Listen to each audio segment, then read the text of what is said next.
Hələ də imtahana belə hazırlaşırsan, bunu daha asan etmək olar.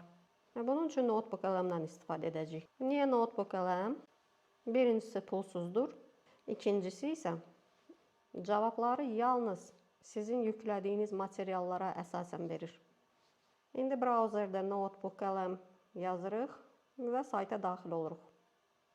Ayarlarda dil seçim edirik.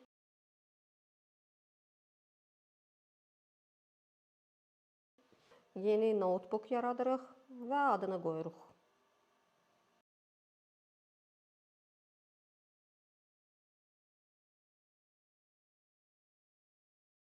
İndi əlimizdə olan bütün materialları yükləyirik.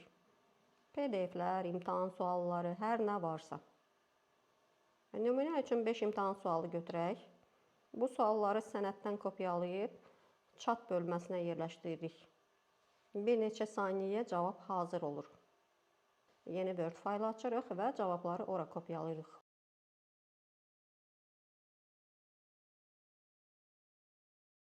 Yüklənmiş sənədləri deaktiv edirik və az əvvəl yaratdığımız cavablar sənədini yükləyirik.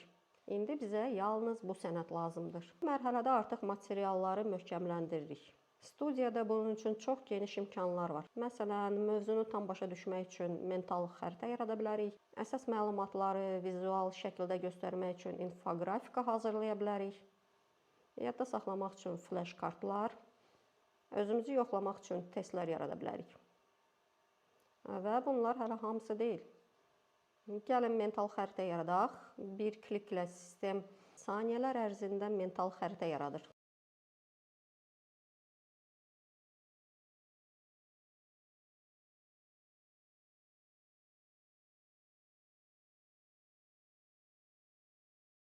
İndi isə infoqrafika. Qələm işarəsinə klik edirik. B-də high, yüksək və horizontal seçirik və generate düyməsini basırıq. Eyni anda kartları yaradırıq. Sadəni seçdim. Proses başladı. Eyni şəkildə test və prezentasiya yaradın. Biraz gözləyin. Nəticələrə baxaq.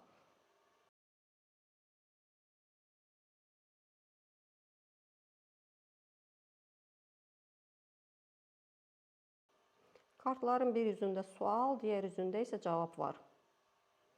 Bu kartlar hər sualı əhatə edib. Heç nə kənarda qalmır. Saatlar necə deyək? Digital və adi format. Sonra bizim mətnə uyğun kartlar.